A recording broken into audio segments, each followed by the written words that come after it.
Hi hello ನಮಸ್ಕಾರ ಸ್ನೇಹಿತರೆ. ಪ್ರಿಯಾ ಕೈಯಲ್ಲಿ ದುಡ್ಡು, ಮನೆಯಿಂದ ಹೊರಟು ಅಮ್ಮನ ಮನೆಗೆ ಸೇರ್ತಾಳ ಪ್ರಿಯಾ. ಏನಾಯಿತು, ಏನು ಕಥೆ, ಇದು ಎಲ್ಲವನ್ನ ಕೂಡ ತಿಳ್ಕೋಬೇಕು ಅಂದರೆ ಈಗಲೇ ನಮ್ಮ ಈ ಚಾನಲ್ನ ಸಬ್ಸ್ಕ್ರೈಬ್ ಮಾಡಿ, ಹಾಗೆ ಒಂದು ವಿಡಿಯೋವನ್ನು ಪೂರ್ತಿಯಾಗಿ ನೋಡುವುದನ್ನು ಯಾವುದೇ ಕಾರಣಕ್ಕೂ ಕೂಡ ಮರಿಬೇಡಿ.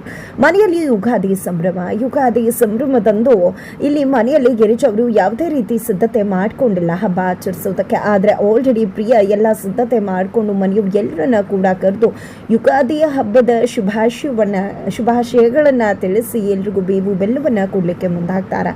ಇದರಿಂದಾಗಿ ನಂದವರು ಏನದು ಗಿರ್ಜಾ, ಇವತ್ತು ಯುಗಾದಿ ಹಬ್ಬ ಇದೆ, ಆದರೆ ನೀನು ಏನೂ ವ್ಯವಸ್ಥೆನೇ ಮಾಡ್ಕೊಂಡಿಲ್ಲ ಅಂತ ಕೇಳಿದಾಗ ಕೇಶವ ಮೀನಾ ಇಲ್ಲದೆ ಹಬ್ಬ ಹೇಗೆ ಮಾಡೋದು ಅಂತ ವ್ಯವಸ್ಥೆ ಮಾಡ್ಕೊಂಡಿಲ್ಲ, ಆದರೆ ಇಲ್ಲಿ ಮಾಡ್ಕೊಂಡು ಬಿಡ್ತಾಳಲ್ಲ ಪ್ರಿಯಾ ಎಲ್ಲ ರೀತಿ ಸಿದ್ಧತೆನ ಅಂತ ಹೇಳಿ ಗಿರಿಜ್ ಅವರು ಹೇಳ್ತಾರೆ. ಏನಂತ ಇದು, ಕೇಶವ ಮೀನಾ ಅವರು ಇಲ್ಲ ಅನ್ ಮಾತ್ರಕ್ಕೆ ಹಬ್ಬವನ್ನು ಮಾಡದೇ ಇರ್ಲಿಕ್ಕಾಗತ್ತಾ, ಅದಕ್ಕೋಸ್ಕರ ಸಿದ್ಧತೆ ಮಾಡಿಕೊಂಡೆ ನಾನು ಅಂತ ಹೇಳಿ ಪ್ರಿಯಾ ಎಲ್ರಿಗೂ ಕೂಡ ಬೇವು ಬೆಲ್ಲವನ್ನು ಕೊಡ್ತಾಳೆ. ಬೇವು ಬೆಲ್ಲವನ್ನು ಹಂಚಿದಾಗ ಇಲ್ಲಿ ಅಮ್ಮು ಬೆಲ್ಲವನ್ನು ಮಾತ್ರ ತಗೋತಾಳೆ, ಬೇವನ್ನು ತೆಗೆದುಕೊಡೋದಕ್ಕೆ ಮುಂದಾಗೋದಿಲ್ಲ. ತನಗೆ ಬೇವು ಬೇಡ ಅಂತ ಹೇಳ್ತಾಳೆ. ಆಗ ಇಲ್ಲಿ ಪ್ರಿಯಾ ಬೇವನ್ನ ತಿನ್ನಲೇಬೇಕು ಅಮ್ಮು, ಯಾಕಂದ್ರೆ ಬೇವಿನ ರೀತಿ ಕಷ್ಟ, ಹಾಗೆ ಬೆಲ್ಲದ ರೀತಿ ಖುಷಿ, ಕಷ್ಟ ಸುಖ ಎರಡೂ ಕೂಡ ಸಮನಾಗಿ ಸಿಗಬೇಕು ಅನ್ನೋ ಕಾರಣಕ್ಕೆ ನಾವು ಬೇವು ಬೆಲ್ಲವನ್ನ ತಿನ್ನುವುದು.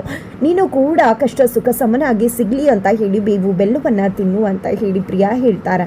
ಬಟ್ ಅಮ್ಮು ಮಾತ್ರ ಬೇಡವೇ ಬೇಡ, ನನಗೆ ಬೆಲ್ಲನೇ ಸಾಕು ಅಂತ ಹಠ ಹಿಡಿತಾರೆ. ಆಗ ಇಲ್ಲಿ ವಲ್ಲಭ ಅದಕ್ಕೆ ಅರ್ಧಂಬರ್ಧ ಮಾತ್ರ ತಿಳ್ಕೊಂಡಿದ್ದಾರೆ. ಬೇವು ಬೆಲ್ಲ ಅಂತಕ್ಕಂಥದ್ದು ಕಷ್ಟ ಸುಖಗಳ ಮೆಟಫರ್ ಇದ್ದ ಹಾಗೆ. ಬೇವು ಕಷ್ಟವನ್ನ ಪ್ರತಿನಿಧಿಸಿದ್ರೆ ಬೆಲ್ಲ ಖುಷಿಯನ್ನ ಪ್ರತಿನಿಧಿಸುತ್ತೆ.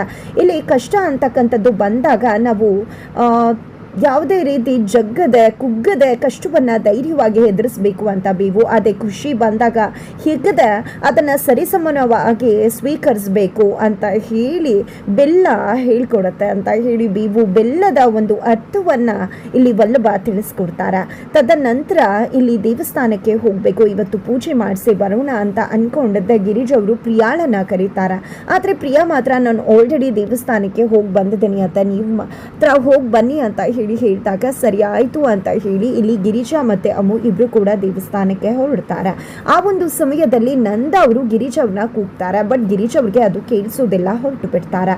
ಆಗ ಇಲ್ಲಿ ನೋಡಮ್ಮ ಪ್ರಿಯಾ, ನಿಮ್ಮ ಅತ್ತೆನ ಕರೆದೆ ಬಟ್ ಕೇಳಿಸ್ಕೊಳ್ಳಿಲ್ಲ, ಹೊರಟ್ಬಿಟ್ರು. ಇಲ್ಲಿ ಅಂಗಡಿ ಹತ್ರ ಲೋಡ್ ಇಳಿಸೋಕೆ ಜಾಗ ಇಲ್ಲ, ಲೋಡ್ ಬರುತ್ತೆ, ಅದನ್ನ ಜಗ್ಲೆ ಕಟ್ಟೆ ಮೇಲೆ ಇಳಿಸ್ಕೊಂಬಿಡಮ್ಮ ಅಂತ ನಂದವರು ಹೇಳ್ತಾರೆ. ಆಗ ಇಲ್ಲಿ ಪ್ರಿಯಾ ಎಲ್ಲಾಗುತ್ತೆ ಮಾವ, ಜಾಗನೇ ಇಲ್ವಲ್ಲ ಜಗ್ಲೆ ಕಟ್ಟೆ ಮೇಲೆ ಇಳಿಸ್ಕೊಳ್ಳೋದಕ್ಕೆ ಅಂದಾಗ, ಅಯ್ಯೋ ಅಮ್ಮ ಯಾಕೆ ಜಾಗ ಇಲ್ಲ, ಜಾಗ ಇದೆಯಲ್ಲ ಅಂದಾಗ, ಅಯ್ಯೋ ಮಾವ ಈಗೇನೋ ಜಾಗ ಇದೆ, ಆದರೆ ಸಂಜೆ ಆಗ್ತಿದ್ದಾಗೆ ಅಮ್ಮು ಟ್ಯೂಷನ್ ಮಾಡೋಕ್ಕೆ ಶುರು ಮಾಡ್ಕೋತಾಳೆ, ನಿನ್ನೆಯಿಂದ ಟ್ಯೂಷನ್ ಮಾಡ್ತಿದ್ದಾಳೆ, ಅದೇ ಜಗ್ಲಿ ಕಟ್ಟೆ ಮೇಲಲ್ವಾ ಟ್ಯೂಷನ್ ಮಾಡೋದು, ಹಾಗಾಗಿ ಜಾಗ ಇಲ್ಲ ಅಂತ ಹೇಳಿದಾಗ ಇನ್ನು ಟ್ಯೂಷನ್ ಮಾಡ್ತಿದ್ದಾಳ ಅಮ್ಮು ಅಂತ ನಂದವರು ಕೇಳ್ತಾರೆ. ಅದಕ್ಕೆ ಇಲ್ಲಿ ಪ್ರಿಯಾ, ಯಾಕೆ ಮಾವ ಅಮ್ಮು ನಿಮ್ಮ ಹತ್ರ ಹೇಳಿಲ್ವಾ ಟ್ಯೂಷನ್ ಮಾಡೋ ವಿಷಯವನ್ನ, ನಾನೆಲ್ಲೋ ನಿಮ್ಮ ಹತ್ರ ಹೇಳಿದಾಳೆ ಅಂತ ಅನ್ಕೊಂಡಿದ್ದೆ. ಅಯ್ಯೋ ಏನದು ಮಾವ, ನಿಮಗೆ ಹೇಳ್ದೆ ಟ್ಯೂಷನ್ ಮಾಡ್ತಿದ್ದಾಳ, ಜೊತೆಗೆ ಅತ್ತೆಗೂ ವಿಷಯ ಗೊತ್ತಿದೆಯಲ್ಲ, ಅತ್ತೆನಾದರೂ ಹೇಳಬೇಕಿತ್ತಲ್ವ ನಿಮ್ಮ ಹತ್ರ, ಅತ್ತೆನಾದರೂ ಹೇಳ್ತಾರೆ ಅನ್ಕೊಂಡಿದ್ದ, ಆದರೆ ಇಬ್ರು ಕೂಡ ನಿಮ್ಮ ಹತ್ರ ವಿಶ್ವನೇ ಹೇಳಿಲ್ವಾ. ಜೊತೆಗೆ ಮಾವ ಇಲ್ಲಿ ಅಮ್ಮು ಟ್ಯೂಷನ್ ಮಾಡ್ತಿರೋದು ನನಗೆ ಯಾಕೋ ಸರಿ ಬರೋದಿಲ್ಲ ಅಂತ ಅನ್ನಿಸ್ತದ, ಯಾಕಂದರೆ ಅವರ ಅಪ್ಪನ ಮನೆ ಎದುರುಗಡೆನೆ ಇರೋದ್ರಿಂದ ಅವರೇನಾದರೂ ನಿಮ್ಮ ಬಗ್ಗೆ ತಪ್ಪು ತಿಳ್ಕೊಬಹುದಲ್ವಾ, ನನ್ನ ಮಗಳ ಹತ್ರ ದುಡಿಸ್ಕೋತಿದ್ದಾರೆ ಅಂತ, ಹಾಗಾಗಿ ನನಗೆ ಅಮ್ಮು ಟ್ಯೂಷನ್ ಮಾಡೋದು ಬೇಡ ಅಂತ ಅನ್ಸುತ್ತಾ ಅಂತ ಹೇಳಿ ಪ್ರಿಯಾ ಮಾವನ್ ತಲೆಯಲ್ಲಿ ತುಂಬ್ತಾಳ. ಇದನ್ನ ಎಲ್ಲವನ್ನ ಕೂಡ ವಲ್ಲಭ ರೂಮ್ ಹತ್ರ ನಿಂತ್ಕೊಂಡು ನೋಡ್ತಿದ್ದಾರೆ. ಇಲ್ಲಿ ಯಾಕೆ ಅದಕ್ಕೆ ಈ ವಿಷಯ ಬೇಕಾಗಿತ್ತು, ಅಮ್ಮು ಬಂದು ವಿಷಯ ಹೇಳ್ತಿರ್ಲಲ್ವಾ, ಅದಕ್ಕೆ ಹೇಳು ವಿಷಯ ಏನಿತ್ತು ಇಲ್ಲಿ, ಜೊತೆಗೆ ಅಪ್ಪನ ತಲೆಯಲ್ಲಿ ಇಲ್ದಿರೋ ವಿಷಯನ ಬೇರೆ ಹಾಕ್ಕೊಟ್ರಲ್ಲ, ಏನು ಮಾಡೋದು ಅಂತ ಹೇಳಿ ತುಂಬ ಅಂದರೆ ತುಂಬ ಬೇಜಾರು ಮಾಡ್ಕೊತಾರೆ ಇಲ್ಲಿ ವಲ್ಲಭ. ನಂತರ ಇಲ್ಲಿ ನಂದವರು ಗಿರೀಶಾ ಮತ್ತೆ ಅಮ್ಮು ಬರೋದನ್ನೇ ಕಾಯ್ತಿದ್ದಾರೆ. ಅತ್ತ ಕಡೆ ಗಿರೀಶಾ ಮತ್ತೆ ಅಮ್ಮು ಕೂಡ ಬಂದು ನಂದವ್ರ ಹತ್ರ ಟ್ಯೂಷನ್ ಮಾಡೋ ವಿಷಯವನ್ನ ಹೇಳಬೇಕು ಅಂತ ಅನ್ಕೋತಾರೆ. ಅಷ್ಟರಲ್ಲಿ ಇಲ್ಲಿ ನಂದವರು, ಏನಿದು ಗಿರಿಜಾ, ಈ ಮನೆಯಲ್ಲಿ ನನಗೆ ಕೇಳ್ದೆ ಏನಾದರೂ ವಿಷಯ ನಡೆಯತ್ತಾ, ನನ್ನ ಗಮನಕ್ಕೆ ಬರದೆ ಏನಾದರೂ ಆಗತ್ತಾ ಅಂತ ಕೇಳಿದಾಗ, ಇಲ್ಲ ರೀ ಎಲ್ಲವೂ ಕೂಡ ನಿಮ್ಮ ಗಮನಕ್ಕೆ ಬಂದೇ ಬರುತ್ತೆ ಅಂತ ಗಿರೀಶ್ ಅವರು ಹೇಳ್ತಾರೆ. ಅಂದ ಮೇಲೆ ಮನೆ ಪಾಠ ಮಾಡ್ತಿರೋ ವಿಷಯವನ್ನು ನನ್ನ ಹತ್ರ ಯಾಕೆ ಮುಚ್ಚಿಟ್ಟಿದ್ದು, ನನ್ನ ಹತ್ರ ವಿಷಯ ತಿಳಿಸ್ದೆ ಯಾಕೆ ಮುಂದುವರೆದದ್ದು ಅಂತ ಹೇಳಿ ನಂದವರು ಹೆಂಡತಿಯನ್ನು ಪ್ರಶ್ನೆ ಮಾಡ್ತಾರೆ. ಆಗ ಇಲ್ಲಿ ಅಮ್ಮು, ಅತ್ತೆನ ಬೈಬೇಡಿ ಮಾವ, ನಾನೇ ವಿಷಯನ ನಿನ್ನೆನೇ ಹೇಳಬೇಕಾಗಿತ್ತು, ಆದರೆ ನಿನ್ನೆ ಹೇಳೋಕ್ಕಾಗಲಿಲ್ಲ, ಈಗ ಹೇಳಬೇಕು ಅಂತಾನೆ ಅಂದ್ಕೊಂಡ, ಅಂತ ಹೇಳಿದಾಗ ಹೇಳಬೇಕು ಅನ್ಕೊಂಡೆ, ಅಲ್ಲ ಹೇಳಿದ್ರ ಅನ್ನೋದಷ್ಟೇ ಮುಖ್ಯ. ನಿನ್ನೆ ಈ ವಿಷಯ ಹೇಳಬೇಕಿತ್ತಲ್ವಾ ನೀವು? ಹಾಗಿದ್ರೆ ಈ ಮನೆಯಲ್ಲಿ ನನಗೆ ಬೆಲೆನೇ ಇಲ್ವಾ? ನನಗೆ ಹೇಳ್ದೆ ಕೇಳಿದ್ರೆ ಎಲ್ಲ ನಡೆದು ಬಿಡತ್ತಾ ಅಂತ ಹೇಳಿ ನಂದವರು ಪ್ರಶ್ನೆ ಮಾಡ್ತಾರೆ. ಆಗ ಇಲ್ಲಿ ವಲ್ಲಭ ಅಮ್ಮು ಟ್ಯೂಷನ್ ಮಾಡ್ತೀನಿ ಅಂತ ಹೇಳಿದಾಗ ತಪ್ಪಿಲ್ಲ ಅಂತ ಹೇಳಿ ನಾನೇ ಮಾಡು ಅಂತ ಹೇಳಿದೆ ಅಂತ ವಲ್ಲಭ ಹೇಳಿದಾಗ ಇವನೊಬ್ಬ ಹೆಂಡತಿ ಪರವಾಗಿ ವಹಿಸ್ಕೊಂಡು ಮಾತಾಡೋಕೆ ಬಂದ್ಬಿಟ್ಟ. ಈ ಮನೆ ನಂದು, ಈ ಮನೆಯಲ್ಲಿ ರೀತಿ ರಿವಾಜುಗಳು ಇದಾವೆ, ಅದಕ್ಕೆ ತಕ್ಕನಾಗಿ ಈ ಮನೆಯವರು ನಡ್ಕೊಂಡು ಹೋಗ್ಬೇಕಾಗತ್ತೆ.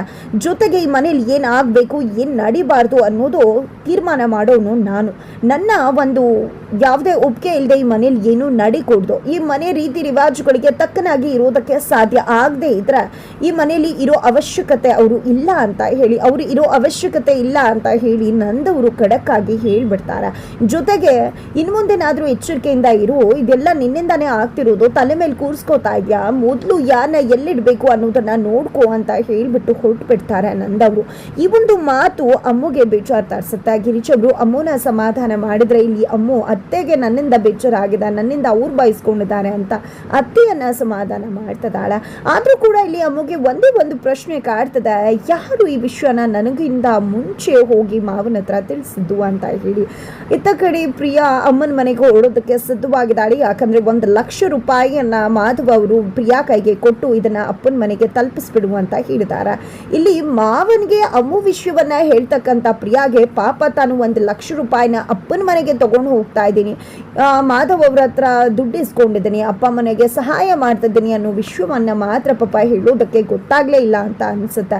ಪಾಪ ಅಮ್ಮು ಒಂದು ಟ್ಯೂಷನ್ ಮಾಡೋ ಸಣ್ಣ ವಿಷಯವನ್ನ ಆ ಒಂದು ಸಮಯದಲ್ಲಿ ಹೇಳಲಿಲ್ಲ, ಮತ್ತೊಂದು ಸಮಯದಲ್ಲಿ ಹೇಳ್ತಾ ಇದ್ರು. ಅದೇ ದೊಡ್ಡ ವಿಷಯ ಅನ್ನೋ ರೀತಿ ನಂದವ್ರ ಮುಂದೆ ಹಾಕ್ಕೊಟ್ಲು ಇಲ್ಲಿ ಪ್ರಿಯಾ. ಆದ್ರೆ ತಾನು ದುಡ್ಡಿನ ವಿಷಯದಲ್ಲಿ ಇಂತಹ ಸೀರಿಯಸ್ ಒಂದು ವಿಷಯದಲ್ಲಿ ಮುಂದುವರೆದಾಳೆ. ಮಾವನ್ ಗೊತ್ತಿಲ್ಲದೆ ಮಾವನ ನಂಬಿಕೆಗೆ ದ್ರೋಹ ಮಾಡ್ತಿದ್ದಾಳೆ, ವಂಚನೆ ಮಾಡ್ತಿದ್ದಾಳೆ.